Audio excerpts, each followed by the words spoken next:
magpapasko na, magre-resign ka pa ba kung ang paraffle sa Christmas party leave with pay for 3 days? May paraffle si boss! Ngayong nalalapit na ang mga Christmas party, isa ka rin ba sa nananalangin na swertehin? Huwag niyo papalagpasin doon dahil meron pa tayong raffle, bro! Dahil sa paraffle ng kumpanyang ito, ang papremyo, 3 days leave with pay para sa mga empleyado. Ang maswerteng nabunot sa raffle,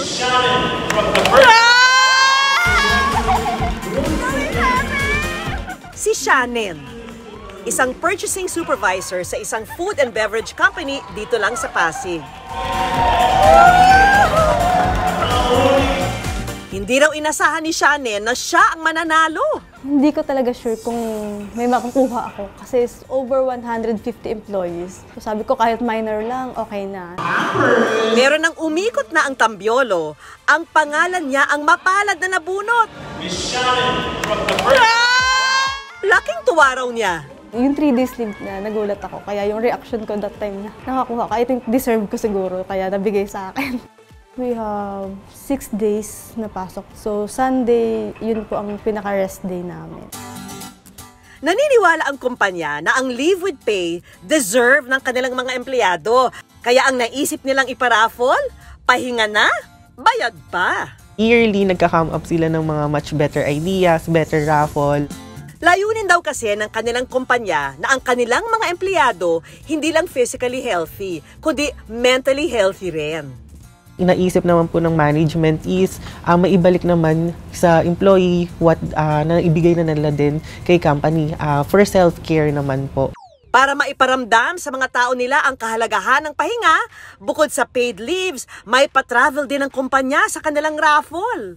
May mga lucky winners kami na nagka-trip to Boracay for 3 days, plus pocket money for 2, plus EK din for 2, tapos may pocket money na 3K. Plus ayun din, may pamper day po sila, first spa, massage, ayun po yung mga naging raffles. Napapasana all ka na ba? Si Shannon, sasamantalahin na raw ang bakasyon. Siguro during occasion or take time to rest, mga ganun. I'm super happy and feeling ko yung leave na yun, may enjoy ko talaga.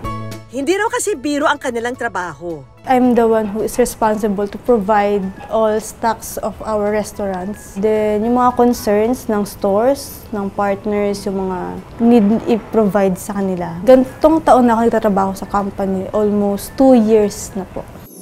Kaya naman ang pangarap na makapag-selfie as a tourist, kakarilin na raw niya kapag nagamit na ang napanalunang paid leaves.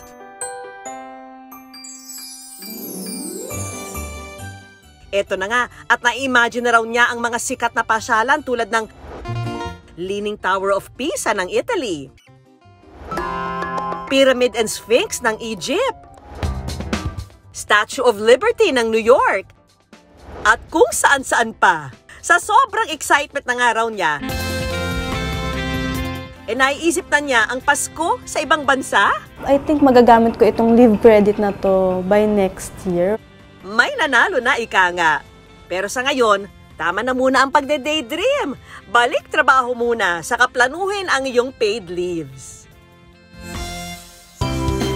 Sa kada kayod sa trabaho, deserve natin ang pahinga. Pa tayong raffle, bro!